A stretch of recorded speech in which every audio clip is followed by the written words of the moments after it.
Uno de los hechos más épicos y trascendentales del mundo antiguo fue sin duda la guerra médica.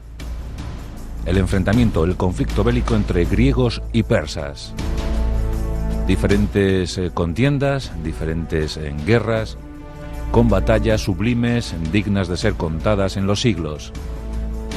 En 490 a.C. se produjo la célebre batalla de Maratón, un serio revés para los intereses orientales. El rey Darío fue seriamente humillado. Su hijo, Jerjes I, se intentaría cobrar venganza 10 años más tarde.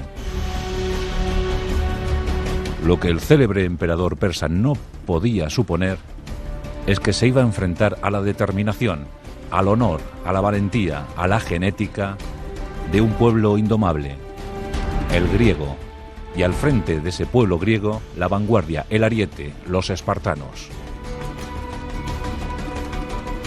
Una forma austera de entender la vida, donde el honor, donde la crudeza del combate lo dominaba todo.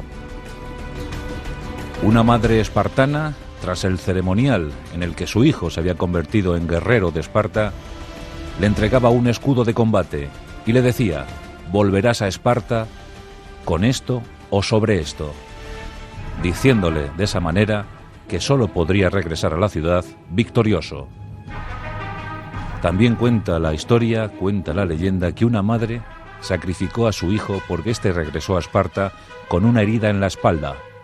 Eso daba a entender que había dado bruces al enemigo, que se había dado la vuelta ante el avance del enemigo, que había sido un cobarde, y en ese caso no había honor posible.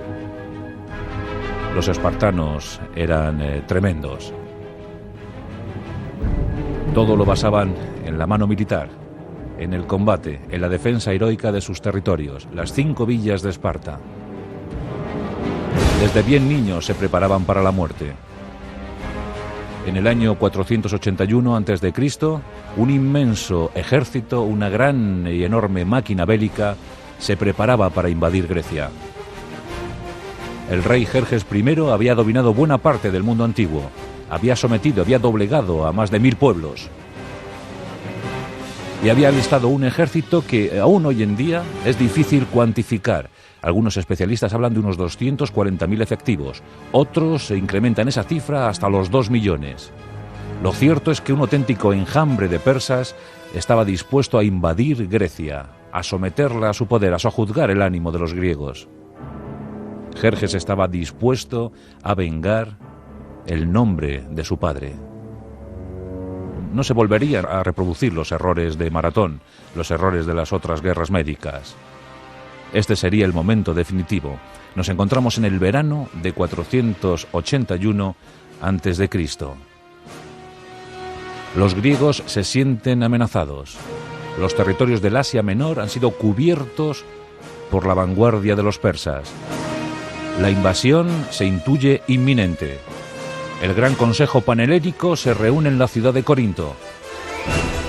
Desde allí se lanzan proclamas para que acudan los griegos en defensa de su país. Por entonces las ciudades-estado estaban profundamente desunidas. Pero la actuación de los persas iba a suponer una alianza férrea. Los griegos se unían como uno solo para afrontar juntos el peligro inminente. Aunque bien es cierto que tan solo respondieron con entusiasmo las ciudades de Atenas y Esparta. Un gran ejército heleno se debería congregar para intentar hacer parapeto ante la invasión de los persas. Al frente de ese ejército se situó el rey Leónidas, uno de los 2 reyes de Esparta. Como bien es sabido, Esparta tenía esos 2 monarcas, uno de ellos para las actividades civiles y ceremoniales, otro para la guerra.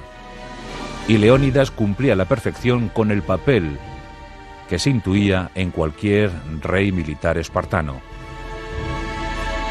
Era un hombre corpulento, un hombre entrenado desde los 6 años para el combate, para la guerra, para la estrategia. Un hombre que no iba a retroceder ante la adversidad. Era sin duda el mejor militar de Grecia. Y a Leónidas se le encargó la misión de ser vanguardia ante los persas. verano de 480. 7.000 griegos se dirigen al frente. Proceden de diversas ciudades. Entre ellos están los espartanos, los tebanos, los tespianos, los atenienses. Atenas domina la flota. Se prepara un gran combate en Salamina. Pero se necesita tiempo. Hay que ganar días. Los días son preciosos, sagrados. ¿Será capaz Leónidas, con sus 7.000 hombres, de aguantar el envite de los persas? Eso se demostraría en las Termópilas. A muchos kilómetros al noroeste de Atenas, un estrecho pasillo de apenas 15 metros en sus lugares más anchos, entre las escarpadas rocas y el mar, en los territorios de Fócida.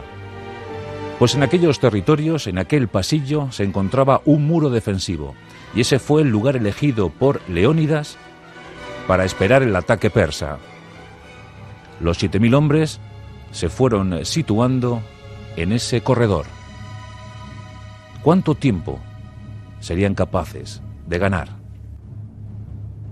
¿Cuántos días podrían aguantar las embestidas del enemigo? Leónidas estaba dispuesto a soportar aquellos ataques hasta el último hombre.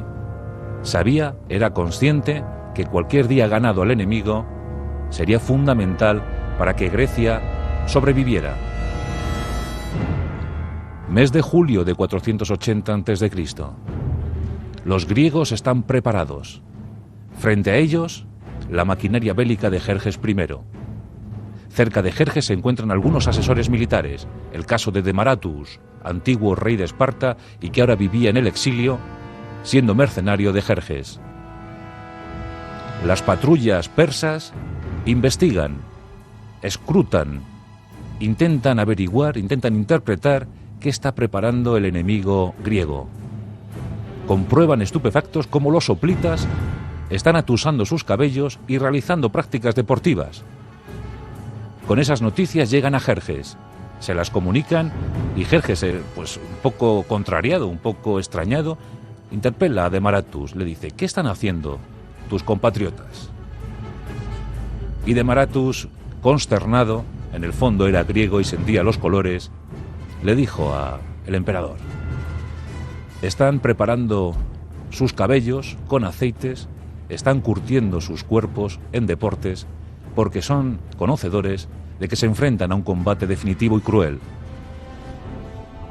Van a soportar el ataque, van a aguantar la batalla, van a morir hasta el último de ellos. Jerjes, extrañado por ver tan pocos hombres frente a él, dijo a Demaratus que daría 3 días para que se retiraran, y en caso de no retirarse, todos ellos morirían. Demaratus sabía bien, porque eran sus compatriotas, que aquellos espartanos, aquellos tebanos, aquellos tespianos, iban a estar con decisión hasta el último minuto en aquel paso de las Termópilas. Jerjes ordenó el primer ataque. Quería algo definitivo, algo brutal. Sus tropas se abalanzaron sobre los griegos. Pero para sorpresa del emperador persa, los hoplitas griegos aguantaron con decisión aquel primer choque brutal de los persas. Cientos de cadáveres empezaron a sembrar el paso de las Termópilas. Las magníficas lanzas de fresno de los hoplitas aguantaron aquel ataque, aquella arremetida. Y los días comenzaron a pasar. 1, 2, 3, 4... Una semana llevaban los griegos sobre el paso de las Termópilas. Jerjes estaba desesperado. Finalmente, la traición de un griego dio a Jerjes la clave para aquella batalla. Había otro paso que rodeaba las montañas, el monte Oeta. Había un paso de antiguos caminantes, de antiguos pastores, que fue desvelado a los persas mediante la traición de un griego. Los persas comenzaron a rodear el monte Oetas.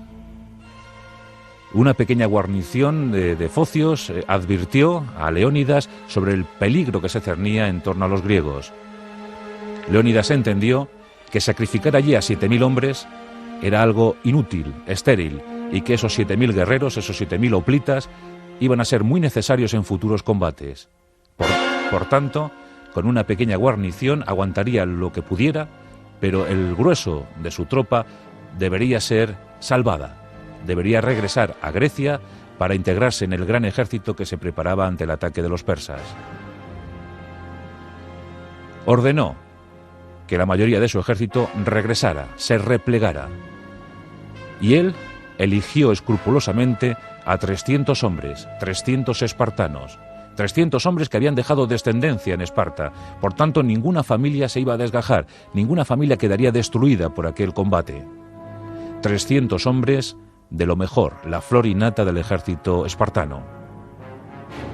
Otros 400 tebanos se quedaron en el paso de las Termópilas, y a estos se sumaron 700 voluntarios procedentes de Tespia.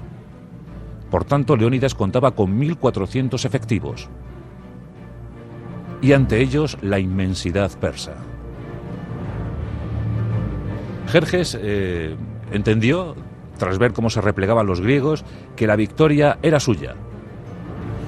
Pero tampoco quería perder muchos más hombres, aunque sentía gran desprecio por la vida de sus guerreros, pero sabía que necesitaba a esos hombres para las futuras batallas, para los grandes combates que se avecinaban.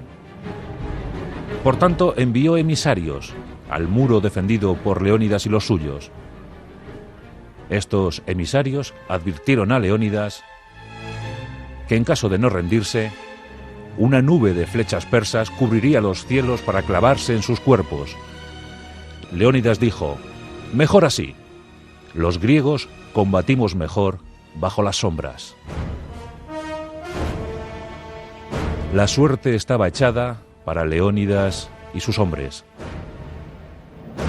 Al día siguiente, Jerjes ordenó a la élite de su ejército, a un grupo llamado los Inmortales, que encabezara el ataque contra Leónidas y los guerreros de Grecia.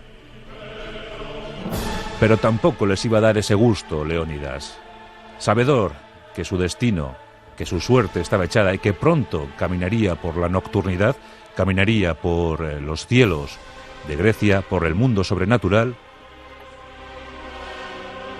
ordenó a sus hombres que se prepararan para un ataque definitivo. Serían los griegos los que atacarían. No les concederían ese placer a los persas. Y en el albor de aquel día inmemorial para la historia griega, Leónidas desenvainó su espada, mirando a sus hombres, les señaló el enemigo y ordenó atacar. Los hoplitas espartanos saltaron como uno solo el muro y, para asombro de los persas, se dirigieron hacia ellos. Fue la ofensiva, dicen, más hermosa de todos los tiempos. El último canto de libertad para Leónidas y sus hombres. Lucharon con desesperación. Fueron cayendo uno a uno. De los primeros en ser abatidos fue, sin duda alguna, Leónidas. Una batalla cruel, terrible. Los hoplitas espartanos cerraron filas en torno a su líder. No iban a permitir que el cadáver de Leónidas fuera sometido a escarnio por los persas. Aguantaron flechazos, lanzazos. Iban cayendo uno a uno.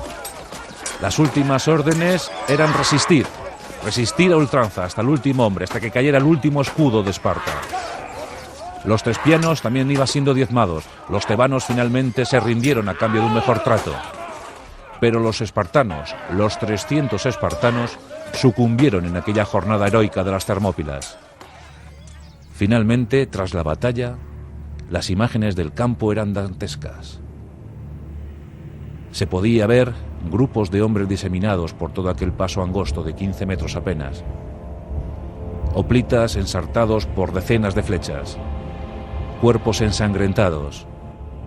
Corazas destrozadas por el golpe del hierro. Espadas melladas por el uso excesivo. Más de 1000 griegos murieron aquel día. En torno a ellos, 20.000 persas. 20.000 persas de lo mejor que se podía encontrar entre el ejército de Jerjes I. Jerjes, después de ver aquel horror, aquella imagen dantesca, aquella imagen infernal, volvió a hablar a Demaratus y le dijo: ¿la resistencia de los griegos es o será similar a la de estos? Y Demaratus le explicó: como estos hay otros 8.000 esperándote. Jerjes ordenó un avance total sobre Grecia. Y el resto de la historia es sobradamente conocida. Las victorias griegas en Salamina o en Platea dieron al traste con las aspiraciones del emperador persa. Jerjes tuvo que regresar humillado a su país y allí murió a manos del jefe de su guardia personal.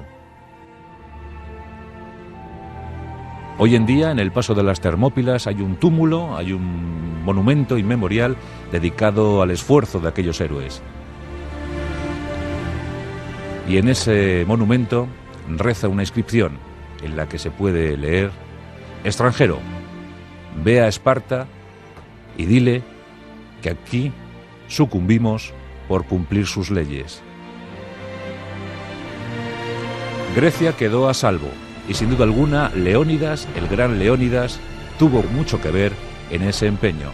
La cuna de la democracia pudo salvar la situación gracias al esfuerzo de un puñado de hombres, un puñado de héroes, un puñado de valientes que supieron entregar su sangre en sacrificio para defender lo que entendían como patria, la patria de los griegos.